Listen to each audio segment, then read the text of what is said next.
Hey there, gamers, and welcome to episode 108 of the GVGCast. I'm your host for today, Ash Paulson, and I'm joined by the one and only, the beautiful Brandon Miracle, my fellow GVG partner. How's it going, dude? Hi, I'm doing pretty good. Sorry that this took a moment to get started, but we're glad to be here.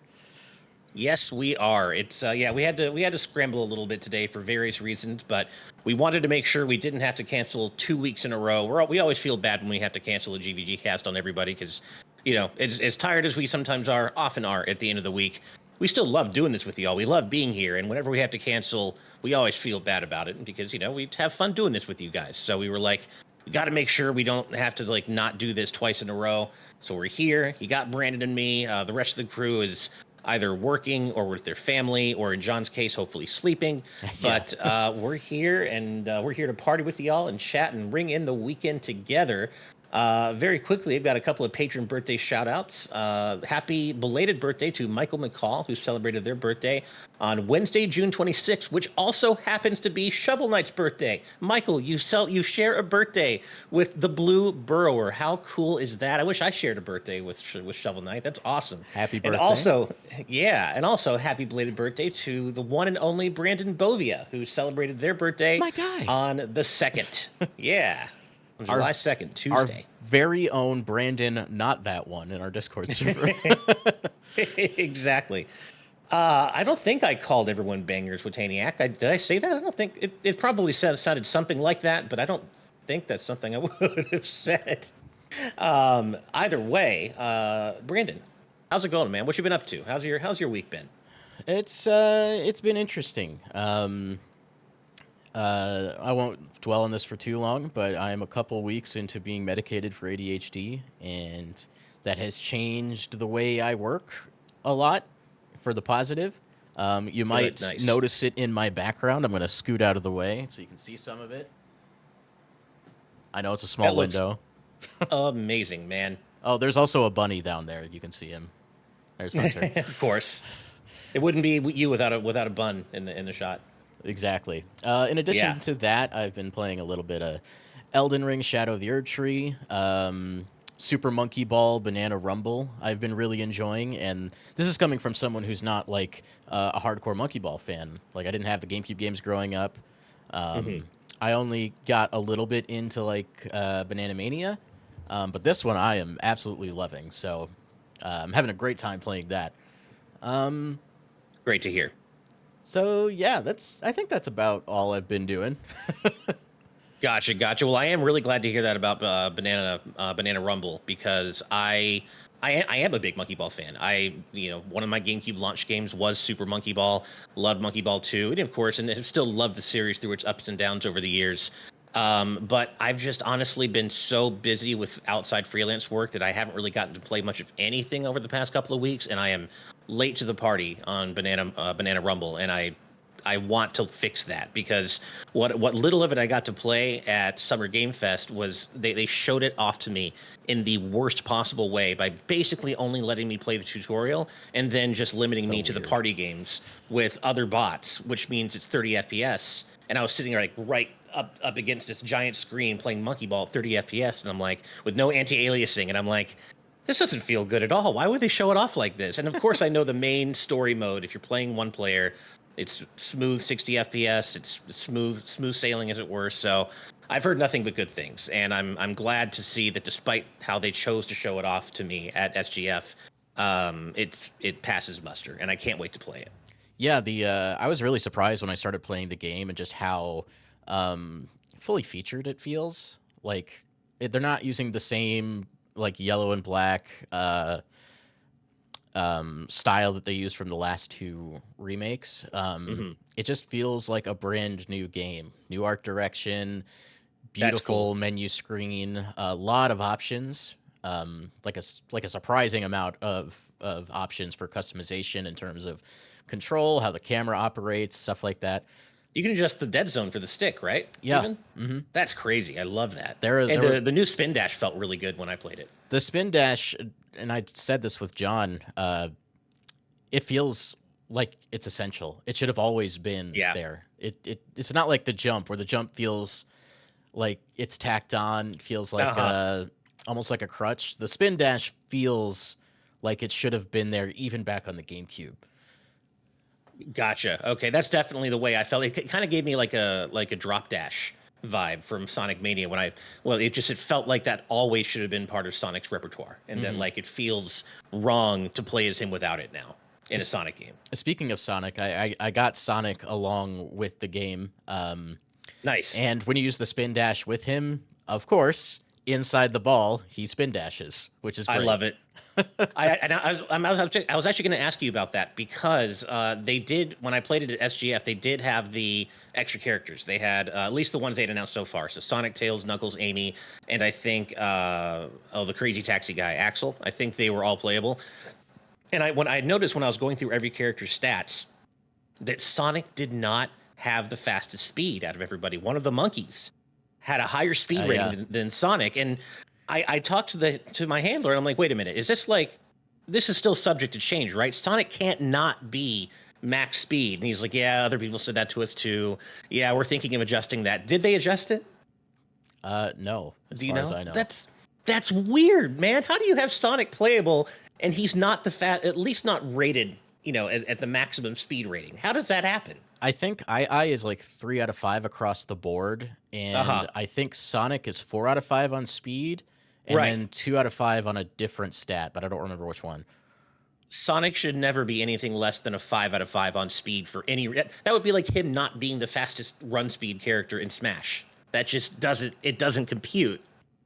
I Eats Dragons in our live audience chat makes a good point. He's just worse than a ball. He's not a hamster after all. Fair enough. Okay, I might accept that as an explanation for that. That's fair. Azran mentioned that Shadow of the Erd Tree would have been a better subtitle for Monkey Ball than Banana Rumble. You know what? I don't disagree. That actually would have been pretty great. I like the banana theming for these last 3 games, but it makes it hard to differentiate all of them. Yeah. Even when I was talking about it just now, I was like fumbling for the right subtitle. It was Banana Rumble, not Banana Mania, not Banana Splits, not Banana Blitz. This is Banana Rumble. And it does, it's a little bit tough to tell them apart these days. I couldn't even remember Banana Blitz. Like, I knew it was Banana something, but I could only remember Mania and Rumble. I was like, there's another game, but I don't remember what it's called. And then there's the one really nobody played, which was Banana Splits with a Z on PS Vita. And I don't think anybody played that. I didn't. Yeah, I didn't really ever hear about anybody playing it even when it came out. So, and that was pretty late in the Vita's lifespan, I think, anyway, too. So, yeah, but like I said, the last couple of weeks, I won't lie, have been really rough for me. I've just been stretched super thin with an outside freelance project that I just had to kind of put my nose to the grindstone on and get done because the due date kind of changed on me really quickly, and I need to get paid for it. So I've really been stretched thin on that, and it's been a lot of very sleepless, either sleepless or light sleeping nights. And I had to work last weekend as well, and thankfully I'm on the other side of that now. But that does unfortunately mean that I haven't really played many games. Trying to think if I'm still, when I have time, I'm chipping away at the Thousand Year Door remake. I'm in Chapter 4 still, so that tells you just how little time I've had to play lately. I'm hoping to get in some time this weekend, but it's a little tricky because I can't play this game in front of my wife because she's playing her own file, and I don't want to spoil anything for her because this is her first time playing the game, and she's really enjoying it. But, whereas I can pretty much play anything in front of her, this I can't. And so I can only really play it when I'm by myself, which isn't that often. So that kind of also is another factor in why I'm taking so long to get through Paper Mario. But she is really enjoying it, just like I had a feeling she would. She just finished Chapter 2 herself. And nice. I'm so excited for her to experience Chapter 3 for obvious reasons, because it's such a fan favorite for those of us who played it. We know, so I'm really looking forward to her experiencing it. Yeah, Chapter 3 and on is quite a bit of a shift in the game for a lot of people. I'm a little hotter on Boggly Woods Chapter 2 than a lot of other people, but I definitely think it improves past that point. Yeah, I hear that Chapter 2 is often cited as a low point, and I mean, I can see the complaints with it for sure. It's a bit uneven, but I still like Chapter 2. Yeah, I do too. Yeah, and I love the visual punch up that the Bogley Woods got in this version. They're so pretty to look at. Hmm. And just the way the ground reflects with all the rainbow prism colors, like it's such an interesting looking location. Yeah, it's super pretty. Yeah. Becca says that after FF7, that's her next RPG. I'm so excited for you. It's been really fun. Becca's been like keeping me apprised of her progress in FF7 as it's her first time playing it, and so it's been really fun, kind of experiencing it again for the first time in a way vicariously through her, and just seeing as she discovers all the fun plot twists. And like I told you yesterday, Becca, you are you're about at the biggest reveal, so look forward to that. I'm trying to think of anything else that's really been happening lately. Oh, I do have to talk about this really quick because we didn't have a cast last week, and this happened last week.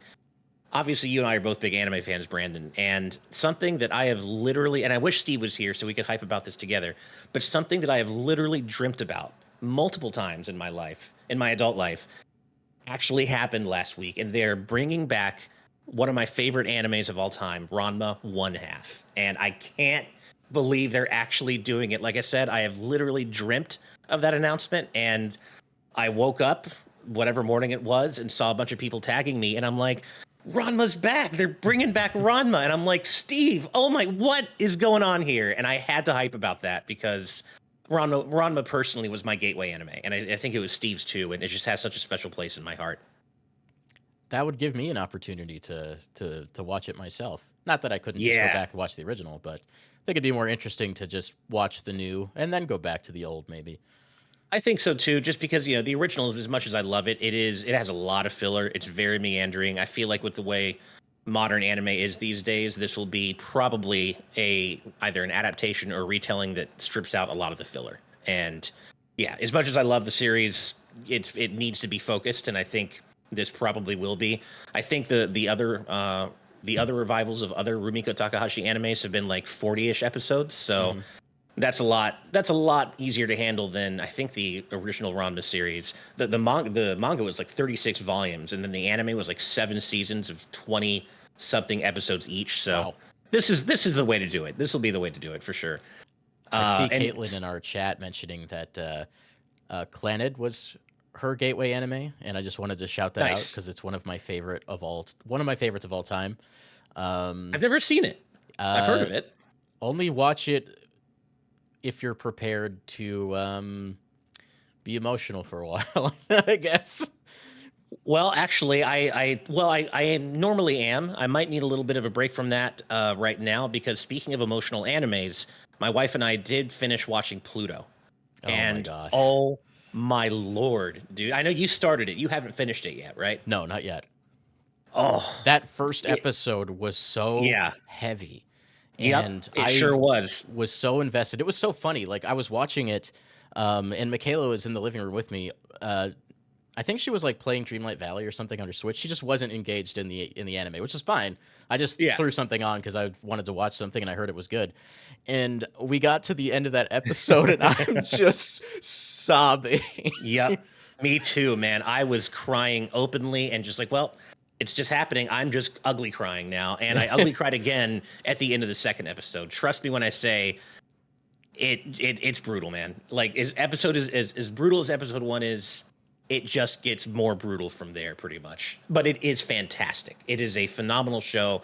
Might actually be like a top 5 anime of all time for me. It was really that good. Something I didn't even realize when I was watching it is that this is an interpretation of Astro Boy. It is. So it's actually it's like an adaptation of a specific arc of Astro Boy called The Strongest Robot on Earth or Hmm. something like that, the most powerful robot on Earth. And it's kind of a retelling of that arc as kind of like a noir detective whodunit style show. And it's just fantastic. And Seesaw, to answer your question, I watched the sub, although I do want to go back and at least kind of thumb through some episodes with the dub because I've heard the dub is phenomenal in this Oh, case. I And watched the dub, and yeah, okay, it's excellent. okay, cool. Then I need to go back and check out some episodes with the dub because I'm just kind of used to watching anime sub. That's just kind of like the default for my wife and me. But I know there's some really good dubs out there. Actually, owing to that, my wife and I are also kind of chipping away at Delicious in Dungeon right now, which we are loving. It's a And great I've heard the show. dub for that is also really good. Hmm. So Yeah, we're about halfway through the first season right now, and ooh, things take a turn about halfway through that season in ways that I didn't expect. It gets intense. I watched the dub for that, and it has Damian Haas as the lead, and Oh, cool. he's a Smosh cast member. So Oh, it's okay. kind of weird seeing someone from Smosh be in an anime like Dungeon Meshi, but he's incredibly talented. Does a great job. Nice. Who does he play? How do you say his name? Blouse or Laos. Okay. Laos? Yeah, yeah. Okay. Cool. I gotta check Super out the dub of that too. Then. super good. Pro ZD is also in the show. Uh, Oh, okay. Cool. he's the old guy who knows all about cooking monsters. Oh, I didn't know that Lux Bandicoot says Yasunori Mitsuda composes Dungeon Meshi. I didn't know that. I If thought it that's had a very like video gamey kind of sound it, to it. it does though. It definitely does. And I thought that was on purpose just because of the conceit of the show. Hmm. But I didn't know they actually got a video game music composer to do the music. That's so cool. That's amazing. And actually, it's funny that you say that, Azran. You said if Pluto is about the most powerful robot on Earth, shouldn't it be about Mega Man? And that's one of the things I've loved about watching Pluto is obviously Mega Man is based on Astro Boy, very highly Yeah. influenced by Astro Boy. And so watching Pluto, I was able to identify so many thematic parallels and character parallels between this show and Mega Man X, and it really explores a lot of the same themes that Mega Man and Mega Man X do. And so that was a lot of fun for me as well. And that just was the cherry on top of an anime I was already loving. Period. And going back to Ranma really quick, not Ranma specifically, but it is a really good time to be a 90s anime kid because they also just announced that Magic Knight Rayearth is coming back. I don't think I'm Like, familiar with that. oh, that was like one of the OG like magical girl shows. It Oh, was. okay. I watched it probably right around when I was getting into Ranma as well, and maybe it's even 80s. Honestly, I mean Ranma is actually technically 80s and 90s, and Magic Knight Rayearth might be as well. But they're bringing back too, so it's just a great time to be a fan of legacy animes, and I love seeing all these series brought back for the modern generation. Yeah, Dragon Ball got that opportunity with Dragon Ball Z Kai, even though it was just a recut of the anime. Right. Excellent recut of the anime. Yeah. Sailor Moon got another shot with a brand new anime that is wrapping up soon with a pair of movies this year. I can't wait. We've watched all the Sailor Moon Crystal seasons and then the season 4 movie, and we are very much looking forward to the season 5 adaptation.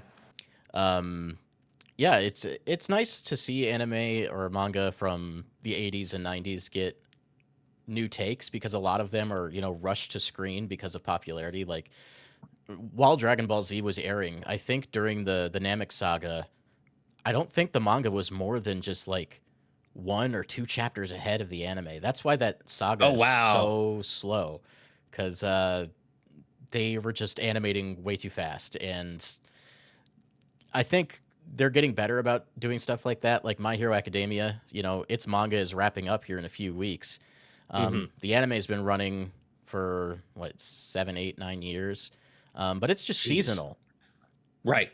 And being seasonal is so nice. Please do that for your shonen if it's going to be a big series like that. It makes all the big moments really pop because they have the time needed to make the anime shine. Hmm. And I don't need to watch My Hero Academia every week for the rest of my life. Like I can wait a year. Right. Uh-huh. You don't need to, but you might want to. Well, I did that with Naruto for over 700 episodes, and I've had my fill. Okay, fair enough. I did just notice that our pal Daniel is here with us in spirit in the Twitch chat. Hope you're doing all right, man. I know you've been struggling a little bit with your voice, but we hope you're recovering, and we can't wait to be hanging out with you on GVGcast again, man. Share your energy with him. Yes, absolutely. Also, Hobo Phoenix 24 says they're playing through Mega Man 5 for the first time, and let me know what you think, because that's personally my favorite in the classic series. It's not one of the most popular ones, but it is my personal favorite, so I'm curious to see what you think. It's funny. It's not an anime. It might as well be one of our, I think, if I remember correctly, shared favorite shows, Brandon, that might as well be a live-action anime is returning this month in just a couple of weeks. I'm so for its hyped. for the first part of its final season, Cobra Kai, baby. Hell Cobra yeah. Kai never dies. Part 1 of season 6 starts in like what, 2 weeks? A week and a half? I think so. And then part 2's in November. I think September actually, or Oh. or maybe October. No, Well, you might be right. I think the final part is in 2025, so they're definitely spacing it out. oh, it's in 2025. Okay, I was wrong then. Yeah, Um, I'm thinking I think they said early 2025 for part three, and then yeah, like either October or November wait, it's for three part two. parts?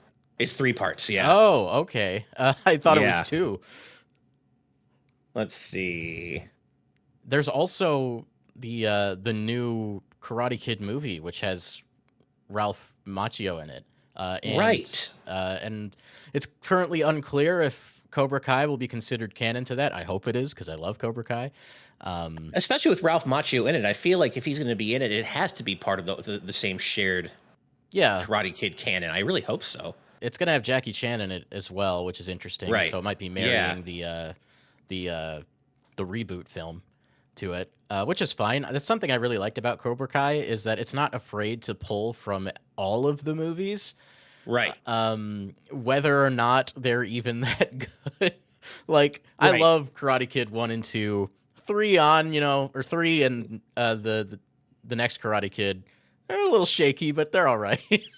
I mean, they do. I agree, and I love that they're not afraid to pull from the less good Karate Kid movies as well. But so far they're shooting 3 for 3. Do you think we're going to see Julie in season 6 of Cobra Kai? Are they gonna pull from the next Karate Kid as well? I would be shocked if they didn't. They seem to be trying to Yeah. pull every single thread that they can before this wraps up, and that would be Hmm. the big missing one. Unless they Definitely. also even take it a step further and make this bridge into the movie somehow and we get Jackie Chan.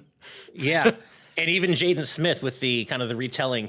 If they pull that retelling and make it part of the canon as well, that would be wild. hmm Uh, But yeah, we're both so excited for Cobra Kai. Oh man. it's seriously, even if you're not a Karate Kid fan, I implore you to watch it. Like if you watch season Yeah.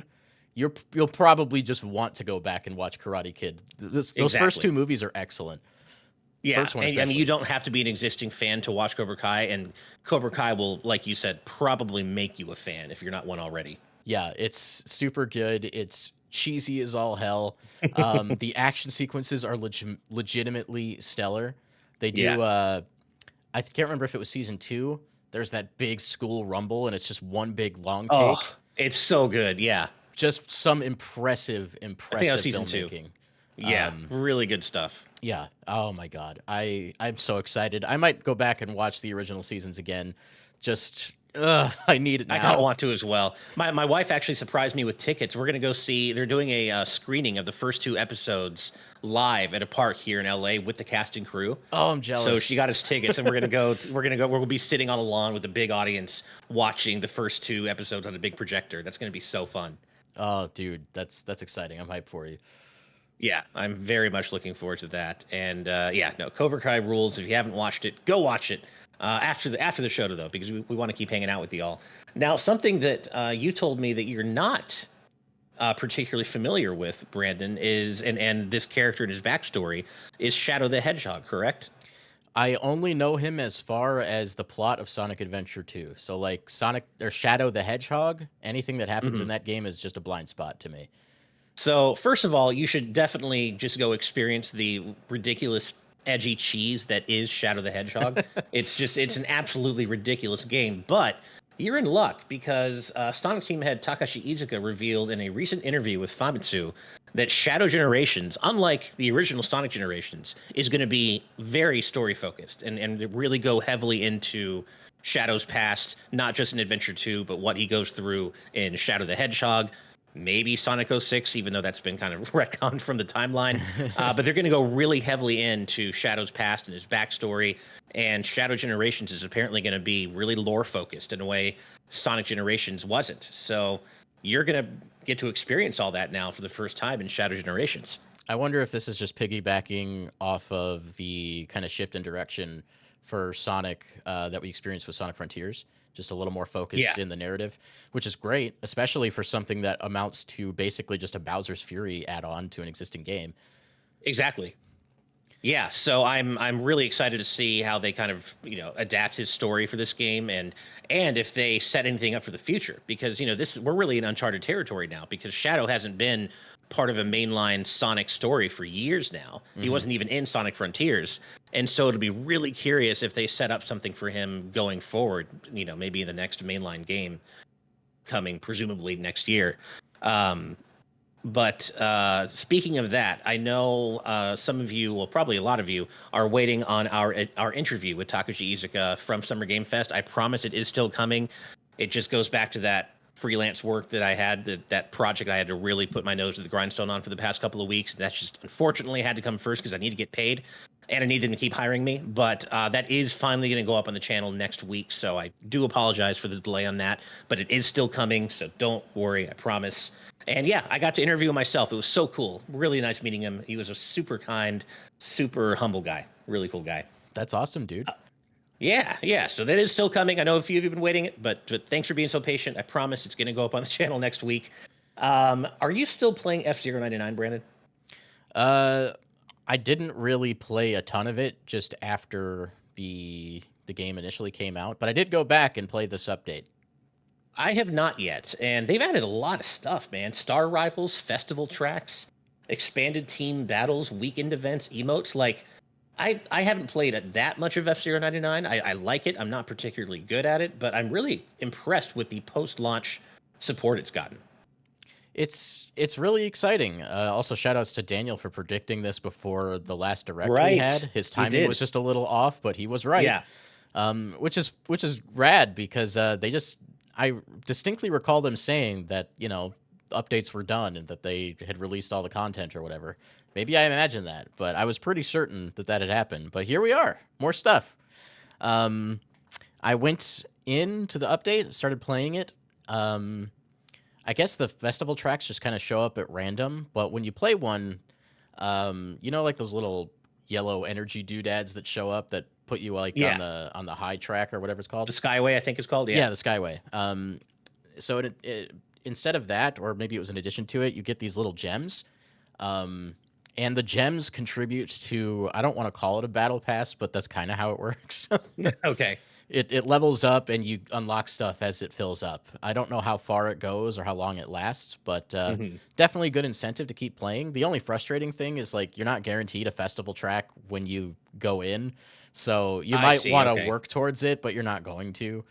Oh, okay. I said it's too bad that you don't have any say or in terms of when you work towards that stuff. But I kind of wish F-Zero 99 had more of a progression system like that from the beginning, because there's just no way I would ever get some of that stuff. That you have to play in however many races with each machine to get all of the different alternate colors, and It's asking a lot, yeah. it is. It's too much. It's just asking too much personally. And so I kind of wish it had a progression system a little bit more like that from the beginning. But then again, there are people out there like our very own Daniel who are so good at it and so hardcore about it that those big asks are probably worth the time.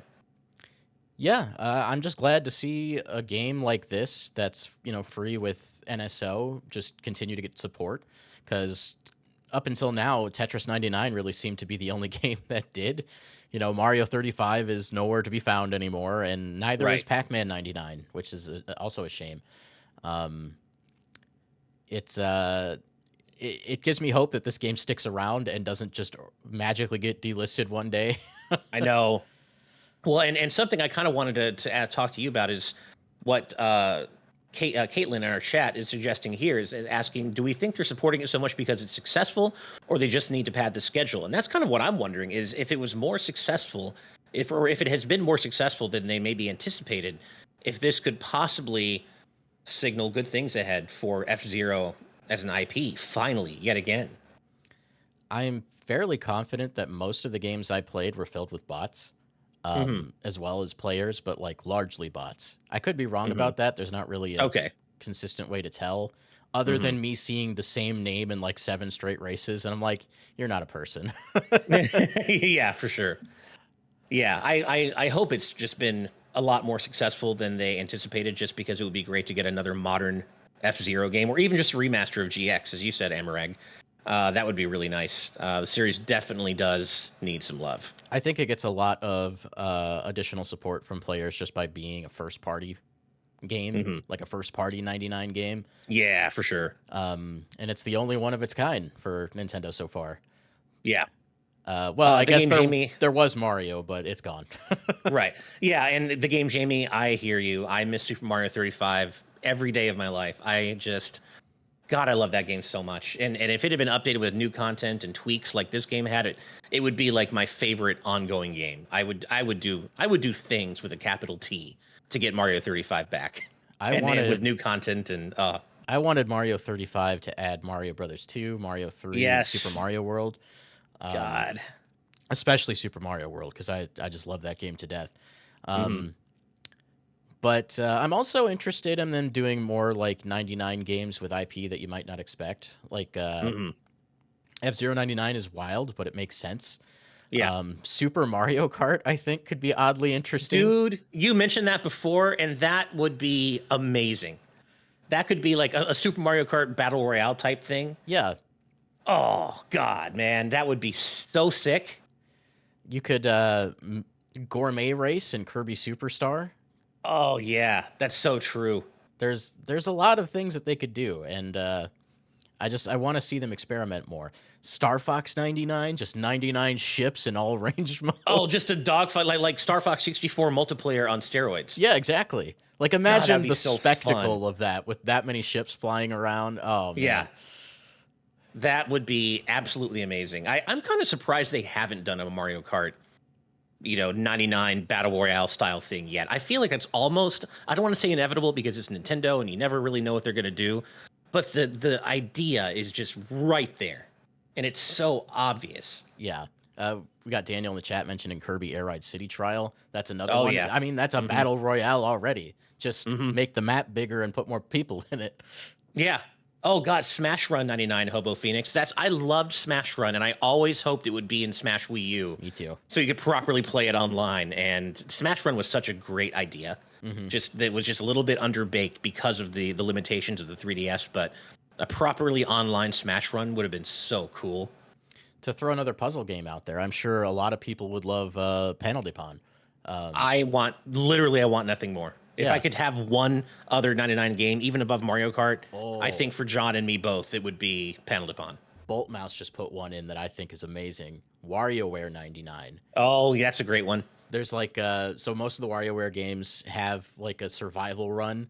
There's the Hmm. one in Mega Party games on GameCube, like it's the disco dance battle, and everybody Right. just gets random micro games, and it's literally just survive as long as you can. That with That would be 99 so people would fun. be super Yeah. fun. Yep. And another idea from Bolt Mouse, which I think could definitely work, Sonic 99. I mean, just take Mario 35, but just and marry it to Sonic's more momentum-based gameplay and just see what happens, right? Hmm. Like Sonic 2's battle mode, like Sonic 2's versus mode, but with 99 people. How fun would that be? Oh, that'd be so cool. School of Rock and Roll saying Rhythm Heaven 99. I would love that, but I wonder with, the online some of Nintendo's online jank, it being a rhythm game, I wonder if that's really feasible. I don't think it would be that difficult because I don't No. know that just because of the nature of it, I don't think they would have to. I don't even know how to phrase this, but like the only input is the A button, right? Hmm. Well, the D-pad as well sometimes. Oh, true. Um, Yeah. so I don't think there's really that much data for the game to keep track of. It's not like you're going to be True. hearing everybody's games playing because that would make it Good point. unplayable. So God, that would be so fun. Rhythm I Heaven 99 I think it would be survival possible. mode. Yeah. God, I would love that. I mean, the game Jamie, of course, I would love. I mean, it goes without saying I'd love Mega Man 99, but that would require Mega Man to be a thing that Capcom is doing anything with these days, and they're not. So, that kind of precludes that, unfortunately. God, but there's just so, it kind of makes me wonder, going back to your Super Mario Kart idea, it is so right for doing. It kind of makes me wonder if that's going to be the big twist for Mario Kart 10. Like, what if that's like the big twist? That's the anchor of Mario Kart 10. I've been thinking about that. Yeah. Not the battle royale angle specifically, but like when it comes to the next Mario Kart, I don't know how you evolve the racing any more than they have. We're in the I don't air, either. we're in the Yeah. water, we're Yeah. upside down. Like there's literally no limit to what a track can be anymore. So you have to innovate somewhere else. Yeah, I think so too. And I've thought about that as well. This sounds like it'd be ripe for a great discussion to have on the channel. But I've thought about that as well. I don't really know where you go from here. And it kind of has the Smash Ultimate effect of they also had 96 tracks at the end of the day in Mario Kart 8 Yeah. and or Deluxe. And it's not people aren't going to want to go back to Mario Kart 10 with 4 new cups, 4 retro cups, and not really much else. There's got to be more this time, right? You would think it's really tough. Like if the game launched with the amount of cups that were in Mario Kart 8 base on Wii U, I think you'd have a lot of people upset. Yeah, I think so too. And this is I don't think they would be right to be upset because it's incredibly unreasonable given how long it took us to get to this number of tracks.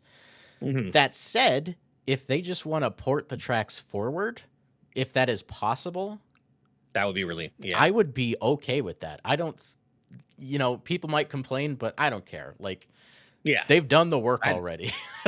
I mean, just use that as a base. I mean, so much of what we have in Smash Ultimate is content from previous games, like the stages from previous games, but nobody complained about that. Well, somebody out there complained about it, but most people were perfectly happy to have new content grafted onto all these awesome stages from Smash games past, right? Yeah. I think the only thing that would be a hang up really is how much the gameplay changes. Like if it's still Mario Right. Kart at its core, it'll probably work. You probably don't have to tweak it that much. Right. I guess that's really the prevailing question is the core gameplay going to change? Will that affect legacy content? And then, what does that mean for the content that we get? Right. Yeah. And, Caligruma, speaking to your point, you mentioned if we're calling it Mario Kart 10, can we use Roman numerals and call it Mario Kart X? And I've been thinking about that. I've actually thought about that very thing. And I think that would make sense because that would be the perfect way to do like the big crossover thing everybody wants, right? People want Nintendo Kart. People want Kirby, Samus, all these Nintendo characters and franchises to finally cross over in Mario Kart. And X is how you do that. That's just that like Smash does with its logo. It's not an X, but it's like a crossover logo. So personally, I think that's how you do it. I've seen some people who are kind of like anti Nintendo Kart. They're like, oh, I've seen that as well. let it Yeah. be Mario Kart. I'm like, it's been Mario Kart for what, 25, 30 years? How long has it been? Exactly. Like, And they did it to themselves with that Rosalina trailer for Smash 4. They shot themselves in the foot because I've wanted Kirby and Mario Kart ever since then. well, I mean, Link's in Mario Kart. Inklings are in Mario Kart. Animal Crossing's in Yeah. Mario Kart. They've already done it. Just Exactly. pull the trigger, open the gates, and just go the whole way. You can still call it Mario Kart and just let it be all encompassing of Nintendo. Like, I don't think you Yeah. need to change the name of the game. But some of my favorite tracks in Mario Kart 8 are the crossover tracks, like the Animal Crossing tracks, one of my favorites. Excite Bike, I know that one's not super popular, but I love that one. I love that one personally. Yeah. And I mean, and I feel like Kirby in particular, maybe out of all of Nintendo's franchises, it would be like the most sense to cross over with Mario Kart just because of what Kirby's worlds look like and Kirby's characters and worlds. And that's just such a great fit for what Mario Kart already does. I want courses in Dreamland and various other, Kirby locales, and I want Kirby riding a Warp Star, and I want to play as DDD, and like it seems so obvious for Mario Kart. Let me go to the Great Fox, the inside and Yeah. out of the That'd be Great so Fox. Make cool. that a track. That would, and with the anti-grav stuff going around the side of the Great, Yeah. that would be sick. And then like the Yeah. starting line could be the scene from Star Fox 64 where they're running down the hallway in the intro. Like this writes itself, man. why hasn't Nintendo hired us yet? Clearly, they're watching. They watch every week. So why haven't they hired us yet? Yoshi's Island, as Daniel said, made everyone's imagination go wild. That's so true.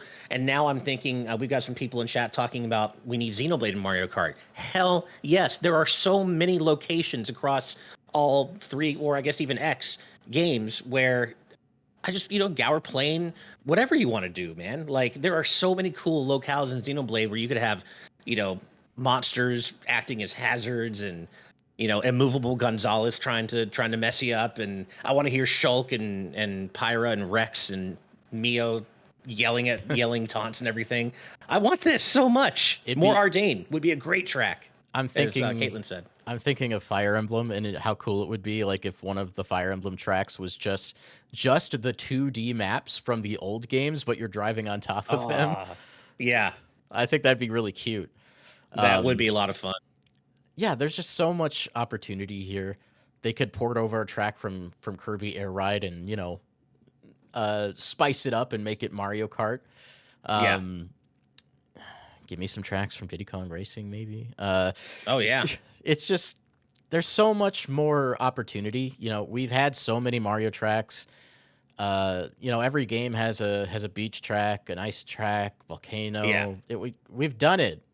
Let's move Yeah. on. Let's move on and get some really unique ideas in there, and the best way to do that would be to pull from other Nintendo IPs, I think. Yeah, it's I still feel like one of the missed opportunities for it's cool having Zelda in Mario Kart. You can play as Link, but the Hyrule track just never quite does it for me. I don't hate it, but it just kind of feels like a generic Kingdom track in a way to me, and I feel like yeah. there was a missed opportunity there with you not going down into a dungeon. Imagine driving down into a dungeon and have like a Zelda 1 style dungeon with different rooms and there are different traps and hazards and stuff. And then you eventually come back out. Maybe then there's a little castle sequence, but it never felt like organically Zelda to me. And I feel like there's more to be mined from having Zelda and Mario Kart in terms of track design. I think that's because it misses a lot of iconography. Like it's Yeah, just generic Hyrule. It's not a specific exactly. Hyrule. It should have been either set like in Ocarina of Time, Twilight Princess, Skyward Sword. It, it's the new Super Mario Brothers of the Legend of Zelda, and Such a good way to put it. they really Yeah. shot themselves in the foot with that. And there are so many just naturally forming paths that would work in Tears of the Kingdom or Breath of the Wild's version of Hyrule that would work as a Mario Kart. There's so many different landmarks and locations and so many different ways to get to all of them that you could design any number of Mario Kart tracks just out of what already the existing world in Tears of the Kingdom. Yeah, it's a shame. Yeah. Give me Toon Link in Yes, four colors, please. please, so we could do some Four Swords Toon Link races. I think that'd be really fun. I don't think I would if they added Wind Waker Link to Mario Kart. I don't think I'd ever play as anybody else. I don't think I would either. I don't think I do. Unless they also added Kirby, then it would be like an even split probably. Or Pit from Kid Icarus Uprising. This just needs to happen. Nintendo, just hire us already. So it looks We're like here. Daniel's got a discussion idea for this, so we should Nice. probably save the rest of this for that. You're right. You're right. And we do have some patron topics to discuss Yeah. after all. So let's go ahead and move on to those. And as a reminder, we do have a Patreon, patreon.com/GVGaming. And if you support us at the producer tier or above, and that's just $10 a month, among a bunch of other perks, you get to discuss topic or suggest topics like the ones we're about to discuss right now. And I actually picked two this week, and you'll see why soon. So I'm going to go ahead and say this one really quick, and I'm going to throw it to you, Brandon. Okay. So the first one I picked, just to get eyes on it and so people know about it, is Cutie Caitlin's. And she said, the GVG Discord Community Game Club is here. Our first game of the month, July 2024, is Psychonauts 1. Come join us in the thread for all the wacky, mind-bending experiences together. So I just wanted to get, this has kind of been Caitlin and others' pet project recently, getting their own kind of game club started in our Discord server, independently of the NSO Game Club series that Derek does. So if you're in our server, definitely go check out their game club. It sounds like a lot of fun. I haven't really been able to participate yet, but I'm sure it's a lot of fun. And also, that's just another reason, if you're not in our Discord community, you should be. And it's just all you got to do is support us on Patreon at the $1 tier.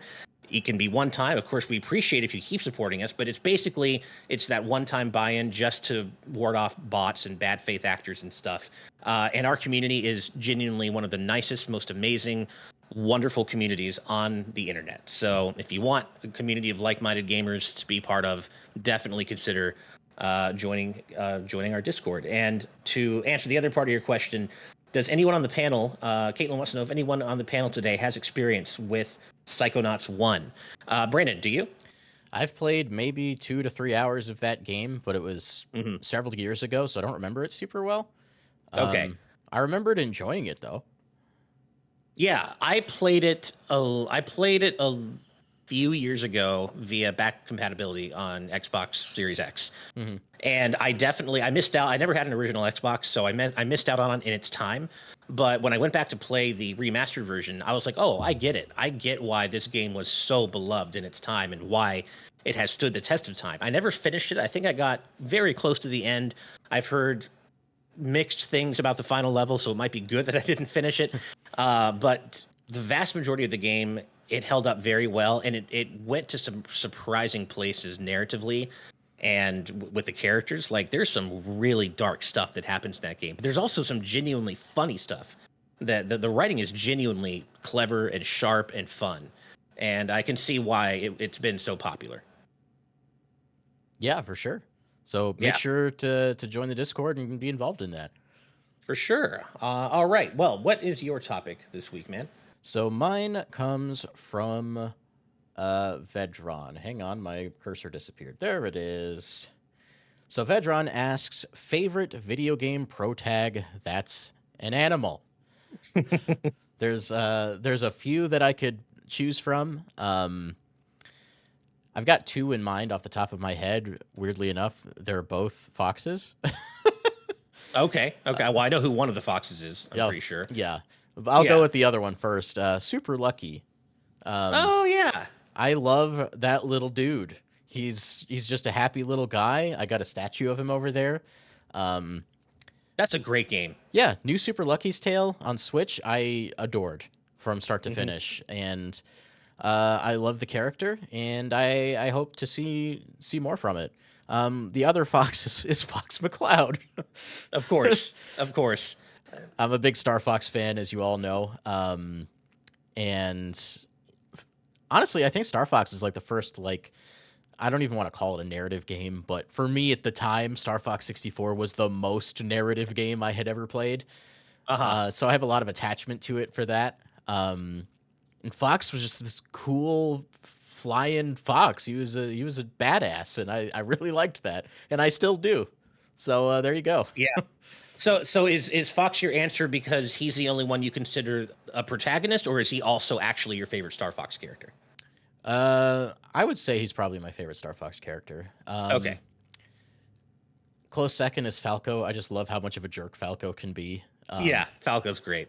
Panther and Star Fox Assault. What a goob. I love him. Yep. Uh, Yep. but yeah, Fox definitely stands on top for me. I really wish they'd go back and just lean into what they did in Star Fox Command and really lean into the weird ass animal space opera story they had going with the multiple endings and the unrequited love and just all the nonsense. I loved when Star Fox was weird, man, Hmm. and I miss that. I miss it. I love just when Fox had his heart broken by Crystal, who now goes by the name Cursed, and now to distance himself from his broken past, he and Falco joined the G0 unit It's league so together. funny. Stuff like that. I love that about Star Fox. And then they just leaned away from it in Star Fox Zero. Such a shame. Yeah, big shame. Man, this one's so hard. I mean, there's so many that I could name. I think it's Amaterasu is definitely Amaterasu is definitely on my list. I mean, Okami is my second favorite game of all time. So, I mean, Amaterasu is probably my default answer, but it's also really hard not to say like Sonic. I love Sonic. Like, I Oh, mean, Sonic didn't even come to mind. wow. And it's funny too, because like I want to say Sonic, but then again, Tails is one of my favorite characters of all time as well. And I think if I have a favorite Sonic character other than Sonic, it's Tails. And so part of me wants to I be would like, well, agree with you Tails, there. but Yeah. but is he a protagonist though? He has been in like Tails Sky Patrol and Tails Adventure, but does Hmm. he count recently as a protagonist? He's the protagonist of Sonic 2. I would count him as a protagonist. You know, Okay. he's a playable Yeah. character in Sonic Mania. Yeah, he's a Hmm. protagonist. Okay, then yeah, I think I mean just to give Sonic is obviously one of my favorite characters too, but I think Tails is like my number one favorite Sonic character. So I think I have to give him some love here and say Amatetus, Tails, and you know who I haven't played Freedom Planet 2 yet, but I really like Lilac's design from Freedom Planet. I Hmm. think she's really cool, and I've always just liked her design. She's like this cool purple pink dragon humanoid, and she can like run really fast and do cool boost moves. And Freedom Planet is a great game. You should go play it if you haven't. But I want to shout out Lilac as well because she's just always had a really cool Sonic-esque pro tag design to me. I'll And uh, yeah. I'll throw one more out there. It's not an animal necessarily. In the context of its own series, you'd probably call it an Mhm. animal, and I'm pretty sure it's the protagonist of at least one game. And that's Slime, Dragon Quest. Hmm. Just Oh, totally. I adore slime. You can't see it, but I have tons of slime stuff in my background because I've said this on my Twitter before. I love Akira Toriyama. Slime Oh is yeah. literally the perfect character design. You don't get better than that. Hmm. um, Definitely. Yeah. Looking at slime just makes me happy, so I'm gonna put slime there. And I guess if in that same vein, I'm gonna throw out like Chocobo because Chocobo's Oh been yeah, the protagonist of plenty of games, and I love Chocobos in general. So that would be like to me the Final Fantasy equivalent of throwing out slime. It's like, oh yeah, Chocobo, for sure. 100%. Yeah. Well, that was a super fun one. Thanks so much, Vidron. And then my other topic this week, because again, I chose Caitlin's just because I wanted to get the word out about her game club. But my other topic this week is from Dat Alpha Lion, who asks, "What are your quintessential video game threequels, aka the third installment in a cohesive trilogy that brings the whole trilogy together?" Been looking at some of the highest-rated games of the 2000s, and was really surprised to see that two high-tier video game threequels came out in the same year: Halo 3 and Metroid Prime 3. Those are both great already. I mean, yeah, great suggestions already. For me, the one that comes to mind immediately is Xenosaga. Xenosaga 1 is good. Xenosaga 2 is very, very up and down.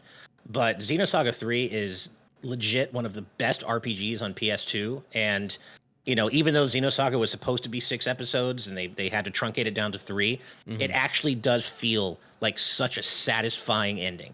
Like they really bring all the major plot threads back together, answer all the big questions, and it's such a supremely satisfying finale, honestly. And that you damn well better know that's not the only Xeno game I'm going to mention because I would be remiss if I didn't mention one of my favorite games of all time, Xenoblade Chronicles 3. Yeah, The 100%. way that game brings all the threads from 1 and 2 back to a cohesive conclusion, especially with Future Redeemed, it's not something you see get pulled off in video games very often, frankly. It really does. It just almost never happens. And it's almost hard to articulate into words if you're not into Xenoblade how beautifully it all comes together and how wonderfully it's all done. And of course, you know exactly what I'm talking about, Brandon. Oh yeah, Xenoblade Yeah. 3 is one of the most wonderfully self-indulgent games I've ever played. Like Yeah. it's a Yeah. game that is self-indulgent because it knows it's earned its place. Exactly. And it's excellent. Yep. Future Redeemed, one of the greatest DLCs for anything I've ever played. Just So true. incredible experience. Very, very satisfying Yeah. after playing the entire trilogy. Other quintessential threequels, I've seen a couple people mention some of the ones I was going to say. Super Mario Brothers 3, like Mhm. that brought Mario to a state that he still hasn't quite evolved out of. Uh-huh. um, but it set the standard for what a Mario game could be. Um, Yeah. uh, Ace Attorney 3. Oh, that's such a good one. Ace Attorney 3 is so true. Yeah. Ace Attorney Yeah. 3 is, it's not the end of the story as a whole, but I would consider it the end of an era. Yeah. That's the end of the Game Boy games, or the Game Boy Advance games, and a soft end for Phoenix's story at the time. That's not true Yeah. now, but it's a great game. It wraps up really well.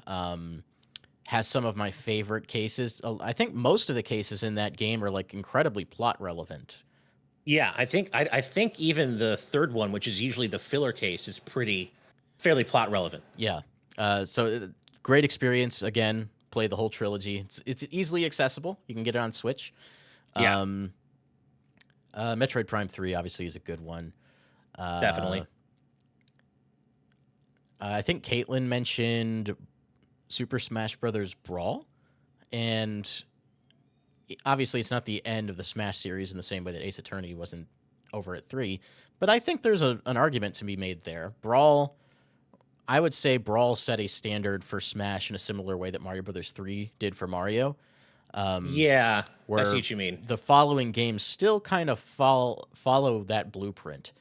Ultimate obviously did away with a lot of the extended content because just the core content is so big, but they tried to replicate it with Smash 4 to varying results, I would say. But Brawl is still a game that I Yeah. think has a lot of value just because of a lot of its weird modes and just how full of an experience it feels. I don't hmm think they've quite hit that level again for me. It's hard with Brawl because I do agree that Brawl set up, some really key things that would be part of Smash's identity going forward. Obviously, it is not, Smash isn't a trilogy. There have been 5 Smash games now, but Brawl was the one that kind of set up Smash's future as being an all of gaming crossover and not just a Nintendo crossover. Without Sonic and Snake and Brawl, we would have never gotten Mega Man or Sora or Steve or Cloud or Sephiroth. Like that would have never happened. I see Dino Pulse saying, I doubt that on the Brawl mention. Melee feels like the true Smash game that set the standard for Smash Brothers, maybe from a competitive standpoint, but just from a Smash all encompassing standpoint, Yeah, I agree. Brawl is definitely the standard. Yeah. Um, yeah, and I think those are all the big ones that come to mind for me. GCM of Chaos. The reason I haven't mentioned Kingdom Hearts 3 is because I don't really consider it a quintessential video game threequel. I mean, I love Kingdom Hearts. We both love Kingdom Hearts, but when I think of the best Kingdom Hearts games, 3 doesn't come even close to the first thing I think about. And there was a lot of what that game did story-wise and the way it ended that really bothered me. It's Yeah, been me too. it's been smoothed over and made better, I think, over time with the Remind DLC and stuff. And I am still, of course, looking forward to Kingdom Hearts 4, but I was really, really upset by Kingdom Hearts 3's ending when I first beat it. I was not happy with it. So It leaves a lot to be desired. yeah, yeah. Remind definitely made it all better, but yeah, I would not call Kingdom Hearts 3 a quintessential video game threequel. However, to go back to one that Miiverse Mod mentioned, you said Mega Man 03, and I was going to mention Mega Man, but not Zero, and that's because there's a Mega Man 04, and even though 03 does bring a lot of really important plot threads to a close, I don't think you really have the Zero series ending the way it exists without 04. And so without 04, it just kind of feels like you're leaving. It could have ended at 03, and I think that would have been fine. But 04 introduces too many more important plot relevant things, especially for Zero himself as a character, that I don't think I can really consider 3. As good as it is, there's still too much more after that happens. It kind of, makes 4 very important as well. However, Mega Man Battle Network 3, kind of what you were saying, Brandon, earlier about Ace Attorney, how the end of Ace Attorney 3 is kind of like a soft ending for Phoenix.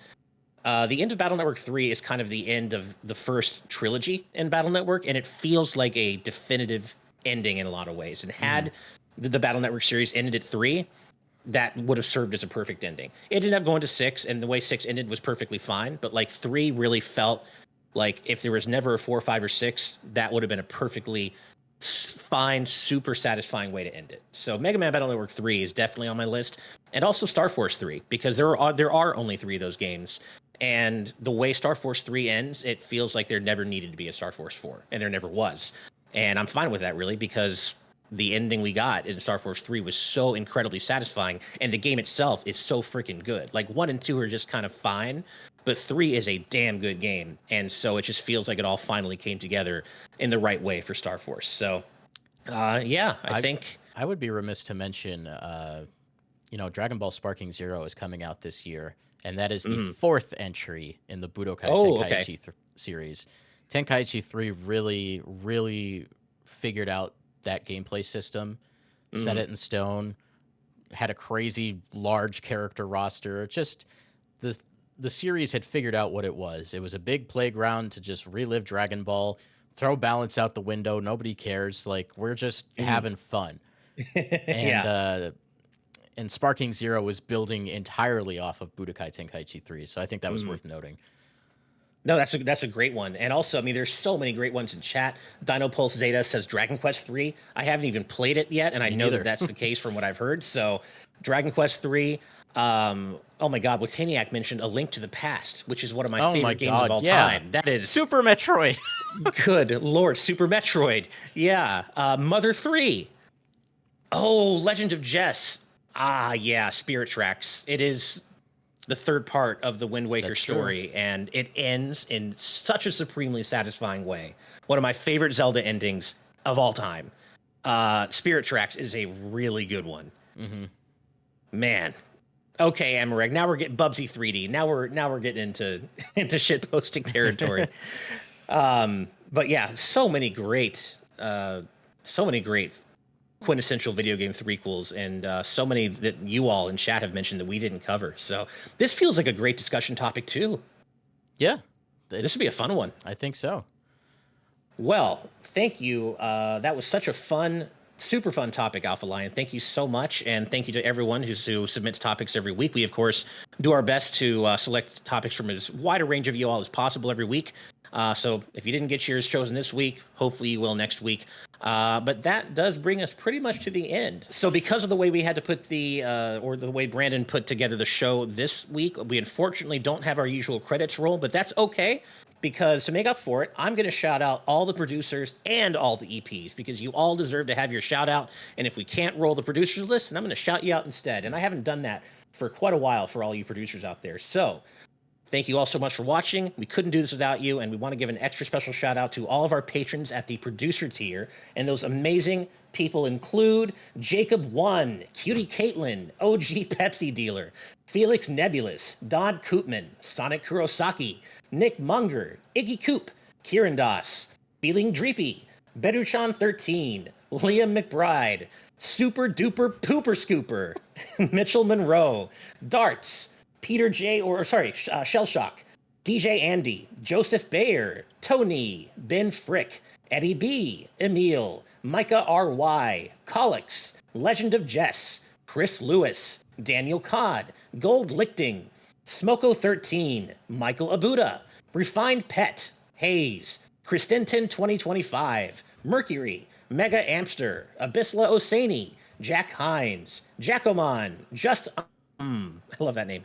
Cornflakes, Hendrix Trog, Reisman, Whisperill, Duke of Donuts, Riley McGowan, Kyle the Monarch, I Eat Dragons, Dat Alpha Lion, Kyle Gamer, and Barry Rookie, A Drink to the Past, Caitlin, Cold Cobra 84, Leo Silva 75, Chris Turlack, Disney Duncan Metcalf, Goomba Odyssey, Stoby, Got Game Guy 1, Brandon Digwood, Sinku Clover, Ravender, Caleb Likes Toast, Scoffy, and last but not least, Duncan Joseph Metcalf on the list again. They're supporting us twice at the producer tier. So thank you all so much to all of our amazing producers. And then as usual, we have to give our weekly shout out to all of our patrons at the executive producer tier and above. And those fine, amazing, incredible folks include Brandon Bovia, Fangs, Z Patty, Sky Blue Flames, Eastman 23, Adam O'Sullivan, Richard Herrera, Logan Daniel, The D-Pad, Blake, Joy Content, Angel Martinez, Vejron, Joshua Hunter, Benny Yao, Azran127, Black King, Geeky Griffin, Wataniac, Top Dog 23100, Young Ben Kenobi, Andrew Medeiros, Darchi, Becca, Esax08, Michael McCaw, Matthew Wong, Goron Amber CPHT, Too Much Spaghetti, Bane 400, Ascaron 809, Reiner, Benji Bearpup, who shall now henceforth be known as Game Bear Advance going forward, The Game Orb, Super Gamer Dude 101, Rosa Pardo Bowling, hi Steve's mom, Darksteel 01, Jason Uloa, Jaden Buck, Cystic Warrior 29, Derek, Colin, Twilord, Mumbling Yeti, Cameron Sharp, Keel, Hustlebun, Noah Fitterer, Calvin Atkinson, Brainchild, Aramis Baramis, Lord Metarex, Blaze Collard, Eric, Cat Evie Person 5, Mega Beatman True Blue Reviews, Ryan Hanley, Somnia, The Game Jamie, Zombie Joe, Very Master Ninja, and last but never least, Marathon Max. Whew, that's a lot of names. Thank you all so much for your incredible kindness and generosity in supporting everything we do here at GVG. We're about to go to our Patreon-exclusive post-show. Have a wonderful weekend, everybody, and we'll see you next week for episode 109. Take care. Good night and good vibes. Bye, everyone. Bye.